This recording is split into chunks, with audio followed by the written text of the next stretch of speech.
எல்லாருக்கும் வணக்கம். நான் உங்க Geekytamizha. இன்னைக்கு வந்து நம்ம கிட்ட iQOO Neo 6 5G smart phone வந்து இருக்கு.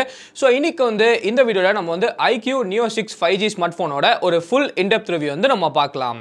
ஸோ ஃபர்ஸ்ட் வந்து நம்ம எப்பயும் போல பில் குவாலிட்டிலேருந்தே ஆரம்பிக்கலாம். ஸோ பில் குவாலிட்டி அப்படின்னு எடுத்துக்கிட்டிங்கன்னா ஃபர்ஸ்ட் வந்து இந்த iQOO Neo 6 ஸ்மார்ட் ஃபோன் வந்து ஃப்ரண்ட்ல வந்து கிளாஸ் கொடுத்துருக்காங்க. ஆனால் ஃப்ரேம் அதுக்கப்புறம் பேக் வந்து நமக்கு பிளாஸ்டிக் வந்து கொடுத்துருக்காங்க. ஸோ இங்கே வந்து iQOO வந்து நமக்கு கண்டிப்பாக காஸ்ட் கட்டிங் வந்து பண்ணியிருக்காங்க அப்படின்னு வந்து சொல்லலாம். ஸோ பில் குவாலிட்டி எப்படி இருக்கு அப்படின்னு கேட்டீங்கன்னா நமக்கு வந்து ஹோல்ட் பண்ணும் போதே தெரியுது இது வந்து ஒரு பிளாஸ்டிக் ஃபோன் அப்படின்னு சொல்லிட்டு. ஸோ அந்த இடத்துல ஸ்லைட்டா வந்து நமக்கு கண்டிப்பா வந்து காஸ்ட் கட்டிங் வந்து நம்ம கண்ணுக்கே வந்து தெரியுது. அது இல்லாமல் பார்த்தீங்கன்னா ஃபோனில் வந்து இது பிரச்சனை அப்படின்னு வந்து சொல்ல முடியாது. இந்த ஃபோன் வந்து நம்மளுக்கு பிடிக்கும் போது ரொம்ப ரொம்ப ப்ராடா வந்து இருக்கு. ஆமாங்க, நமக்கு வந்து அகலம் வந்து அதிகமாக இருக்கு அப்படின்னு வந்து சொல்லலாம். ஸோ ஒருவேளை உங்க கை வந்து ரொம்ப வந்து குட்டியா இருந்துச்சு அப்படின்னு பார்த்தீங்கன்னா கொஞ்சம் இந்த ஃபோன் வந்து உங்களுக்கு பிடிக்கிறதுக்கு வந்து கஷ்டமா வந்து இருக்கலாம்.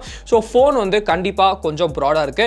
மற்றபடி பார்த்தீங்கன்னா லுக்ஸ் எப்படி இருக்குன்னு கேட்டீங்கன்னா ஃபோன் வந்து பார்க்கறதுக்கு ரொம்ப ரொம்ப அழகா ரொம்ப ப்ரீமியமா இருக்கு அப்படின்னு சொல்லலாம். அங்க வந்து எந்த விதமான ஒரு பிரச்சனையும் இல்லை. ஸோ ஓவராலா பில் குவாலிட்டியை பத்தி நான் என்ன நினைக்கிறேன் அப்படின்னு கேட்டீங்கன்னா பில் குவாலிட்டி வந்து நம்மளுக்கு ஓகே இஷா தான் இருக்கு அப்படின்னு சொல்லலாம். ஸோ அந்த பிளாஸ்டிக்லாம் நமக்கு வந்து காஸ்ட் கட் பண்ணியிருக்காங்க. அதே சமயத்தில் ஃபோன் வந்து பிடிக்கும் போது கொஞ்சம் வந்து நமக்கு ப்ராடா இருக்கு அப்படின்னு வந்து சொல்லலாம். நெக்ஸ்ட் வந்து நம்மளுக்கு டிஸ்பிளே. ஸோ டிஸ்பிளே பொறுத்த வரைக்கும் நமக்கு வந்து 6.62 இன்ச் சாம்சங் AMOLED டிஸ்பிளே வந்து கொடுத்துருக்காங்க. இது வந்து நம்மளுக்கு ஒரு 120Hz பேனல் HDR10+ நம்மளுக்கு வந்து சப்போர்ட் இருக்கு அப்படின்னு வந்து சொல்லியிருக்காங்க. அதே சமயத்தில் 1300 nits பீக் பிரைட்னஸ் வந்து நமக்கு இருக்கு அப்படின்னு வந்து சொல்லியிருக்காங்க. 1200 Hz டச் சாம்பிளிங் ரேட்டும் நமக்கு வந்து இருக்கு அப்படின்னு சொல்றாங்க. ஸோ ஒரு top of the line display தான் நமக்கு வந்து யூஸ் பண்ணியிருக்காங்க. ஸோ டிஸ்பிளே எப்படி இருக்கு அப்படின்னு கேட்டிங்கன்னா ஃபர்ஸ்ட் வந்து டிஸ்பிளேல ஒரு சின்ன கான் வந்து நான் கண்டிப்பாக நோட்டீஸ் பண்ணேன் அப்படின்னு சொல்லலாம். என்ன அப்படின்னு கேட்டீங்கன்னா அவுட்டோர் விசிபிலிட்டி. ஸோ இப்போ வந்து நம்மளுக்கு வெயில் வந்து மண்டையை பொழக்குது அப்படின்னு சொல்லலாம். ஸோ இந்த மாதிரி டைம்ல நீங்க வந்து வெளியில இந்த ஃபோன் வந்து யூஸ் பண்ணும்போது ஃபுல் பிரைட்னஸ்ல ஆட்டோ பிரைட்னஸ் சென்சார் ஆன்ல தான் இருந்துச்சு. அப்போ கூட பார்த்தீங்கன்னா நீங்க பார்க்கலாம் பக்கத்தில் இருக்க ஃபோன் வந்து நமக்கு OnePlus 8 Pro. ஸோ இந்த ஃபோனுக்கும் அந்த ஃபோனுக்கும் கம்பேர் பண்ணும்போது இந்த ஃபோன் வந்து நமக்கு ஸ்லைட்டா வந்து அவுட்டோர் விசிபிலிட்டி வந்து நமக்கு கம்மியா இருக்கிற மாதிரி வந்து தெரியுது. இன்னும் கொஞ்சம் பிரைட்னஸ் வந்து அதிகமாக இருந்திருந்தா நல்லா இருந்திருக்கும் அப்படின்னு வந்து தோணுது. பீக் பிரைட்னஸ் வந்து நமக்கு 1300 nits வந்து இருக்கு. அப்போ கூட நமக்கு வந்து ஏன் இன்னும் நமக்கு வந்து கொஞ்சம் பிரைட்டா இருந்தா நல்லா இருக்கும் அப்படின்னு வந்து தோணுது அப்படின்னு தெரியல. மேபி ஏதாச்சும் சாஃப்ட்வேர் பக்கா இருந்தா அதை மட்டும் கொஞ்சம் வந்து சரி பண்ணும். ஸோ டிஸ்பிளேல நான் பார்த்த ஒரே ஒரு குறை என்னன்னா இந்த அவுட்டோர் விசிபிலிட்டி மட்டும் தான். மற்றபடி பார்த்தீங்கன்னா டிஸ்பிளே வந்து எப்படி இருக்கு அப்படின்னு கேட்டீங்கன்னா நான் சொல்லியிருந்தாங்க இதுல வந்து நம்மளுக்கு 120Hz ரிஃப்ரெஷ் ரேட் வந்து கொடுத்துருக்காங்க. 1200 Hz டச் சாம்பிளிங் ரேட் வந்து கொடுத்துருக்காங்க. டிஸ்பிளே வந்து நம்மளுக்கு ரொம்ப அழகா இருக்கு. கலர்ஸ் வந்து நம்மளுக்கு ரொம்ப சூப்பரா இருக்கு. அதே சமயத்தில் யூஸ் பண்ணும்போது உங்களுக்கே வந்து தெரியுதுங்க அவ்வளோ ஃபாஸ்டா வந்து இருக்குங்க. டிஸ்பிளே வந்து ஏதாச்சும் கேம் ஆடும் போது கூட அந்த டச் சாம்பிளிங் ரேட்லாம் ரொம்ப யூஸ் ஆகுது. அப்புறம் நமக்கு வந்து நெட்ஃபிளிக்ஸ் அமேசான் பிரைம்ல L1 சர்டிஃபிகேஷனும் இருக்கு. அதே சமயத்தில் நமக்கு வந்து HDR10 சப்போர்ட்டும் இருக்கு. பிளஸ் HDR அந்த 10+ சப்போர்ட்டும் இருக்கிறதுனால உங்களுக்கு வந்து HDR கான்டென்ட்டும் நெட்ஃபிளிக்ஸ்ல வந்து உங்களால வந்து என்ஜாய்லாம் வந்து பண்ண முடியுது. ஓவராலா கேட்டிங்கன்னா டிஸ்பிளே வந்து வேற லெவலான டிஸ்பிளே வந்து கொடுத்துருக்காங்க. One of the best displays அப்படின்னு வந்து ரொம்ப ஈஸியா வந்து சொல்லிடலாம். given that அந்த அவுட்டோர் விசிபிலிட்டி மட்டும் நம்மளுக்கு வந்து இல்லைனா கண்டிப்பாக சொல்லியிருக்கலாம். இப்போ வந்து அந்த அவுட்டோர் விசிபிலிட்டி பிரச்சனை மட்டும் நம்மளுக்கு வந்து இருக்கு. ஸோ மற்றபடி கேட்டிங்கன்னா அந்த பிரச்சனை மட்டும் உங்களுக்கு ஓகே நினச்சிங்கன்னா மற்றபடி டிஸ்பிளேல வந்து எந்த விதமான குறையும் இல்லை. டிஸ்பிளே வந்து ரொம்ப சூப்பராக இருக்கு. நெக்ஸ்ட் வந்து நம்மளுக்கு call quality and cellular reception. So call quality and cellular ரிசெப்ஷனை பொறுத்த வரைக்கும் இதில் வந்து நம்மளுக்கு வைஃபை காலிங்கும் சப்போர்ட் இருக்குது. அதே சமயத்தில் நமக்கு வந்து ஓல்ட் சப்போர்ட்டும் இருக்குது. ஸோ ஃபர்ஸ்ட் வந்து ஒரு விஷயத்தை பற்றி நம்ம பேசி ஆகணும். இதில் வந்து நமக்கு 5G அப்படின்னு தான் அட்வர்டைஸ் பண்ணிருக்காங்க. ஆனால் உண்மையான விஷயம் என்ன அப்படின்னு பார்த்தீங்கன்னா 4 5G பேண்ட் சப்போர்ட் மட்டும் தான் வந்து கொடுத்துருக்காங்க. இங்கும் வந்து iQOO வந்து கொஞ்சம் வந்து காஸ்ட் கட்டிங் வந்து கண்டிப்பாக வந்து பண்ணியிருக்காங்க. ஸோ 4 5G பேண்ட் சப்போர்ட் மட்டும் தான் இருக்குது. ஸோ 5Gக்காக தான் இந்த ஃபோன் வாங்கிங்கன்னா கண்டிப்பாக வந்து வாங்காதீங்க அப்படின்னு வந்து சொல்லுவேன். மற்றபடி கேட்டிங்கன்னா நமக்கு வந்து எப்படி இருக்கு அப்படின்னு கேட்டிங்கன்னா ஃபர்ஸ்ட் வந்து இங்கே ஸ்டுடியோவில் வந்து சுத்தமாக சிக்னல் இருக்காது. நான் வந்து வாய்ஸ் ஓவர் வைஃபைல தான் வந்து ஃபுல்லாக ஃபோன் வந்து யூஸ் பண்ணேன். ஆனால் வீட்டில் வந்து நம்மளுக்கு ஃபுல்லாக வந்து சிக்னல் இருக்கும். அங்கே வந்து நான் ஓல்ட்டில் தான் வந்து யூஸ் பண்ணேன். ஸோ வீட்டில் யூஸ் பண்ணும்போது இன்டர்நெட்டும் பக்காவாக வேலை செஞ்சது. அதே சமயத்தில் பார்த்தீங்கன்னா கால்ஸ் எந்த விதமான ஒரு பிரச்சனையும் இல்லை. ஆனால் வாய்ஸ் ஓவர் வைஃபைல வேலை செய்யும் போது மட்டும் எனக்கு வந்து என்ன அப்படின்னு பார்த்தீங்கன்னா சில டைம் வந்து ஒரு 10 கால் எடுத்தேன்னா அதில் வந்து ஒரு கால் வந்து நம்மளுக்கு கால் ட்ராப் வந்து ஆகிட்டு இருந்துச்சு. கால் ட்ராப்னா எப்படின்னா நான் பேசும்போது அவங்களுக்கு வந்து கேட்க மாட்டேங்குது, அவங்க பேசுறது எனக்கு வந்து கேட்க மாட்டேங்குது. திருப்பியும் வந்து ஃபோனை கட் பண்ணிட்டு ரீகால் வந்து பண்ணால் பர்ஃபெக்டாக வந்து வேலை செஞ்சது.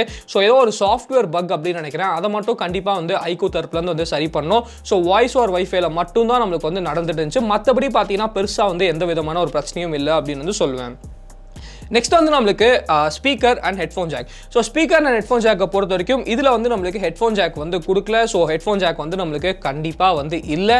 ஸ்பீக்கரை பொறுத்த வரைக்கும் நம்மளுக்கு வந்து 2 ஸ்பீக்கர்ஸ் வந்து கொடுத்துருக்காங்க, அதாவது ஸ்டீரியோ ஸ்பீக்கர்ஸ் வந்து கொடுத்துருக்காங்க. ஸ்டீரியோ ஸ்பீக்கர்ஸ் வந்து நம்மளுக்கு உண்மையிலே நமக்கு வந்து ரொம்ப ரொம்ப லவுடாக இருக்குது, எந்த விதமான ஒரு பிரச்சனையும் இல்லை. ஸோ கான்டென்ட் கான்செப்ஷனுக்குலாம் ரொம்ப நல்லாவே இருக்குது அப்படின்னு வந்து சொல்லலாம். நெக்ஸ்ட் வந்து நம்மளுக்கு fingerprint scanner. So fingerprint ஸ்கேனரை பொறுத்த வரைக்கும் நமக்கு வந்து இன்டிஸ்பிளே ஃபிங்கர் பிரிண்ட் ஸ்கேன் தான் கொடுத்துருக்காங்க. இன்டிஸ்பிளே ஃபிங்கர் பிரிண்ட் ஸ்கேனர் வந்து ரொம்ப ஃபாஸ்ட்டாக இருக்குது, எந்த விதமான ஒரு பிரச்சனையும் இல்லை. நெக்ஸ்ட் வந்து நமக்கு ஸ்டோரேஜை பொறுத்த வரைக்கும் நமக்கு வந்து 128 GB வேரியன்ட் இருக்குது, 256 GB வேரியன்ட் இருக்குது. ஸோ ஒரு விஷயம் வந்து நீங்கள் கண்டிப்பாக தெரிஞ்சுக்கணும், இதில் வந்து SD கார்டு ஸ்லாட் வந்து நமக்கு கொடுக்கல. ஸோ உங்களுக்கு வந்து 128 GB வேணும்னா 128 GB வாங்கிக்கோங்க, 256 GB வேணும்னா 256 GB வந்து வாங்கிக்கோங்க. ஸோ உங்களால் வந்து மெமரி கார்டு வந்து கண்டிப்பாக வந்து போட வந்து முடியாது. நெக்ஸ்ட் வந்து performance and RAM management. So இதில் வந்து நம்மளுக்கு 8 GB ரேம் மாடல் இருக்குது, அதுக்கப்புறம் வந்து நமக்கு 12 GB ரேம் மாடல் வந்து கொடுத்துருக்காங்க. அதே சமயத்தில் பார்த்தீங்கன்னா நமக்கு வந்து ஸ்னாப்ட்ராகன் 870 வந்து கொடுத்துருக்காங்க. ஸோ நம்மளுக்கு iQOO வந்து அமிச்ச மாடல் என்னன்னா ஹையர் வேரியன்ட் தான் மாடல் அமிச்சாங்க, 12 GB ரேம், அதுக்கப்புறம் வந்து 256 GB மாடல் தான் நம்மளுக்கு வந்து அமிச்சாங்க. ஸோ எப்படி இருக்குது அப்படின்னு கேட்டிங்கன்னா, ஃபர்ஸ்ட் வந்து பர்ஃபார்மன்ஸ் வந்து நம்மளுக்கு சூப்பராக இருக்குங்க. ஆனால் ஒரு சின்ன விஷயம் வந்து நான் நோட்டீஸ் பண்ணேன், என்ன அப்படின்னு பார்த்தீங்கன்னா நம்மளுக்கு வந்து ரேம் மேனேஜ்மெண்ட் வந்து ஃபன்டச் OS வந்து ரொம்ப அக்ரெசிவாக வந்து பண்ணுது. சில டைம் என்ன நடக்குது அப்படின்னு பார்த்தீங்கன்னா வாட்ஸ்அப், அதுக்கப்புறம் வந்து நமக்கு ஜிமெயிலாம் இருக்குல்ல, ஸோ அதெல்லாம் நம்மளுக்கு வந்து கில் வந்து பண்ணி விடுது. ஸோ கில் பண்ணுறதுனால என்னன்னா நம்மளுக்கு வந்து நோட்டிஃபிகேஷன்ஸ் வந்து டக்குன்னு வர மாதிரி, திருப்பியும் அந்த ஆப் வந்து நீங்கள் எப்போ ஓப்பன் பண்ணுறீங்களோ அப்போ தான் வந்து ரிஃப்ரெஷ் ஆகி நோட்டிஃபிகேஷன்ஸ் வந்து வருது. ஸோ இந்த பிரச்சனை மட்டும் நான் வந்து கண்டிப்பாக நோட்டீஸ் பண்ணேன் அப்படின்னு நினைக்கிறேன். ஸோ இதை வந்து கொஞ்சம் வந்து சரி பண்ணாங்கன்னா ரொம்ப நல்லாயிருக்கும். இத்தனைக்கும் நான் டெஸ்ட் பண்ணது 12 GB RAM variant. So 12 GB RAM வேரியன்ட்ல இந்த இஷ்யூ வந்து கண்டிப்பாக இருந்துச்சு. ஸோ இதை மட்டும் iQOO வந்து கொஞ்சம் வந்து மாற்றணும் அப்படின்னு நினைக்கிறேன். மற்றபடி பார்த்தீங்கன்னா பர்ஃபார்மன்ஸில் எந்த விதமான ஒரு பிரச்சனையும் இல்லைங்க. நீங்கள் வந்து எந்த கேம் கொடுத்தாலும் இந்த ஃபோனால் ரொம்ப சுலபமாக வந்து ஆட முடியுது. அதே சமயத்தில் அந்த 1200 Hz டச் சாம்பிளிங் ரேட் இருக்கிறதுனால கேம்ஸ்லாம் ரொம்ப ஃப்ளூயிடாக இருக்குங்க. ஸோ நீங்கள் எந்த ஆப்பை ரன் பண்ணாலும் எதை பண்ணாலும் இந்த ஃபோனில் வந்து பர்ஃபார்மன்ஸ்க்கு குறையலைங்க. பர்ஃபார்மன்ஸ் வந்து சூப்பராக வந்து பர்ஃபார்ம் பண்ணுது. அந்த ரேம் மேனேஜ்மெண்ட் இஷ்யூ மட்டும்தான் நம்மளுக்கு வந்து நான் வந்து நோட்டீஸ் பண்ணேன். நெக்ஸ்ட் வந்து நம்மளுக்கு சாஃப்ட்வேர். ஸோ சாஃப்ட்வேரை பொறுத்த வரைக்கும் நமக்கு வந்து Funtouch OS 12 based on Android 12 வந்து கொடுத்துருக்காங்க. ஸோ ஃபர்ஸ்ட் வந்து ஃபன்டச் OS எப்படி இருக்குன்னு கேட்டிங்கன்னா, இப்போ வந்து உண்மையிலே சொல்கிறவங்க ஃபன்டச் OS வந்து ரொம்ப ஒரு மெச்சூர்டான OS-ஆக ஆயிடுச்சு அப்படின்னு வந்து சொல்லலாம். ஃபன்டச் OS வந்து ரொம்பவே நல்லா இருக்குது. சின்ன பக் இந்த மாதிரி பெருசாக வந்து நான் எதுவுமே வந்து நோட்டீஸ் பண்ணல. ஆனால் அன்பாக்சிங் வீடியோவில் நான் வந்து சொல்லியிருப்பேன், எக்கச்சக்கமான ப்ளோட்வேர் வந்து நமக்கு கொடுத்துருக்காங்க. சில ப்ளோட்வேர் வந்து உங்களால் வந்து அன்இன்ஸ்டால் வந்து பண்ணிக்க முடியும், ஆனால் சில ப்ளோட்வேர் வந்து நீங்கள் டீப்லோட் தான் வந்து பண்ணும். ஏற்கனவே நம்ம சேனல்லே எப்படி டீப்லோட் பண்ணுறது அப்படின்னு சொல்லி வீடியோ வந்து போட்டுக்கோம், நீங்கள் பார்க்கலன்னா கார்டு தரேன், கண்டிப்பாக வந்து பாருங்கள். ஸோ இப்போ வந்து ஏதாச்சும் அட்வர்டைஸ்மெண்ட்லாம் வருதான்னு கேட்டிங்கன்னா அட்வர்டைஸ்மெண்ட்ஸ்லாம் வந்து எதுவுமே வரல. நான் நோட்டீஸ் பண்ண ஒரே ஒரு விஷயம் என்ன அப்படின்னு கேட்டிங்கன்னா, ப்ரௌசர்லேருந்து நம்மளுக்கு சில நோட்டிஃபிகேஷன்ஸ் மட்டும் தான் வந்துட்டு இருந்துச்சு. ஸோ நீங்கள் வந்து டீப்லோட் பண்ணிட்டீங்கன்னா அந்த பிரச்சனையும் உங்களுக்கு வந்து இருக்காது அப்படின்னு நினைக்கிறேன். மற்றபடி பார்த்தீங்கன்னா சாஃப்ட்வேர் வந்து நமக்கு ரொம்ப ஸ்மூத்தாக இருக்குது, எக்ஸ்பீரியன்ஸ் வந்து ரொம்ப நல்லா இருக்குது, எந்த விதமான ஒரு பிரச்சனையும் இல்லை அப்படின்னு வந்து சொல்வேன். நெக்ஸ்ட் வந்து நம்மளுக்கு பேட்டரி. ஸோ பேட்டரியை பொறுத்த வரைக்கும் 4700 mAh பேட்டரி வந்து கொடுத்துருக்காங்க. வித் நம்மளுக்கு வந்து 80 வாட் சார்ஜர் வந்து கொடுத்துருக்காங்க. ஆமாங்க, நம்மளுக்கு வந்து 80 வாட் சார்ஜர் வந்து உள்ளே வந்து பண்டில் பண்ணியிருக்காங்க.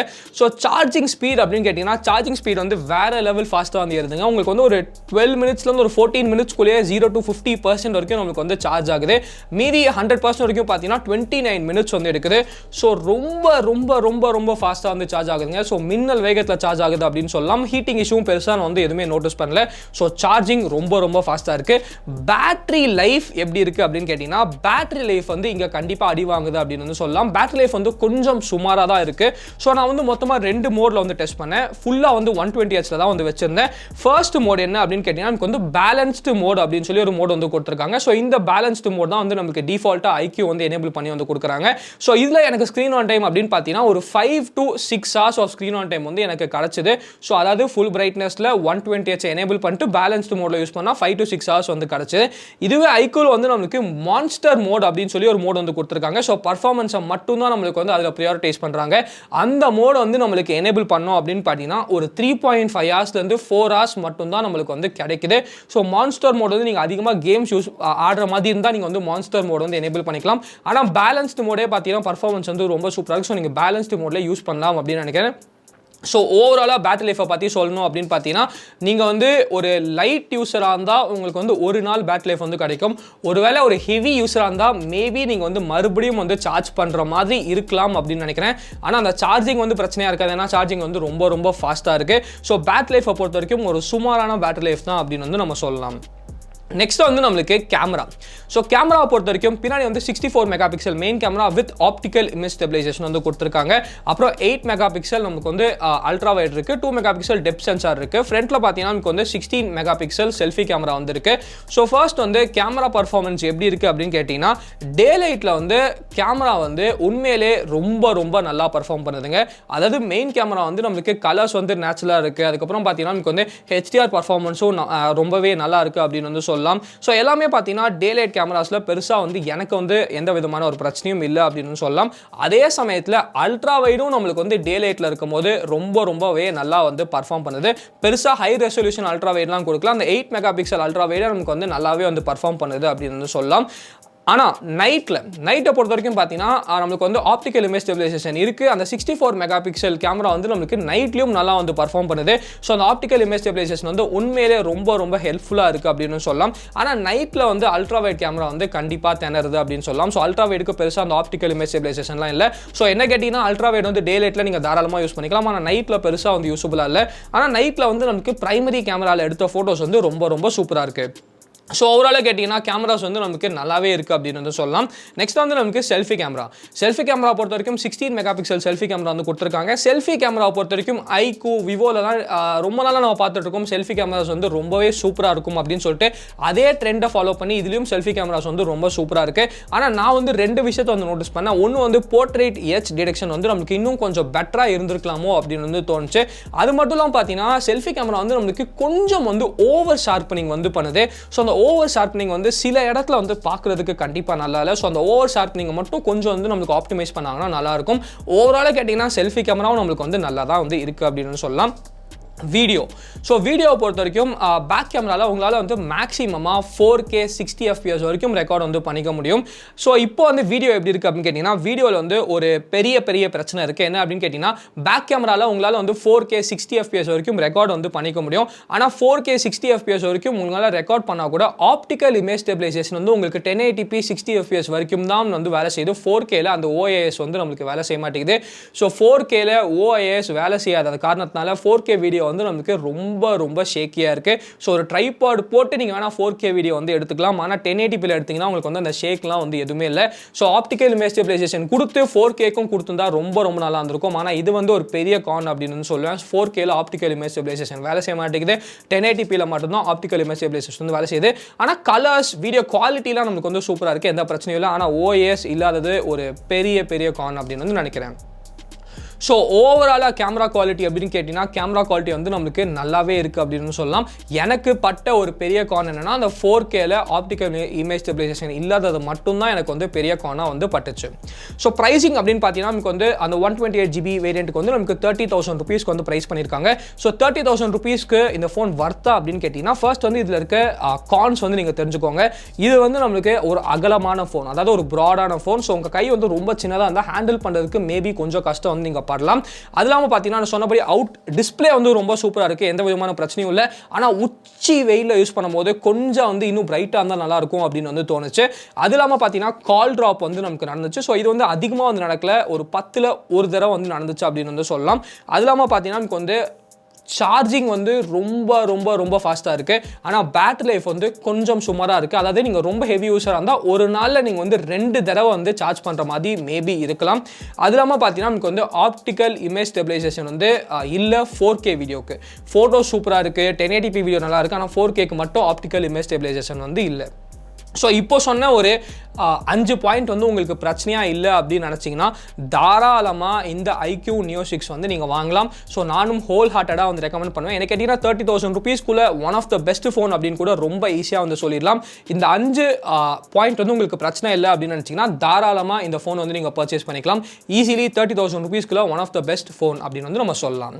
ஸோ இன்னொரு கேள்வி வீடியோ பிடிச்சா லைக் பண்ணிக்கோங்க, பிடிக்கிறேன் லைக் பண்ணிக்கோங்க. ஏதாச்சும் கேள்வி மறக்காமல் நமக்கு தான் சேனலுக்கு சப்ஸ்கிரைப் பண்ணிக்கோங்க. மகிழ்ச்சி.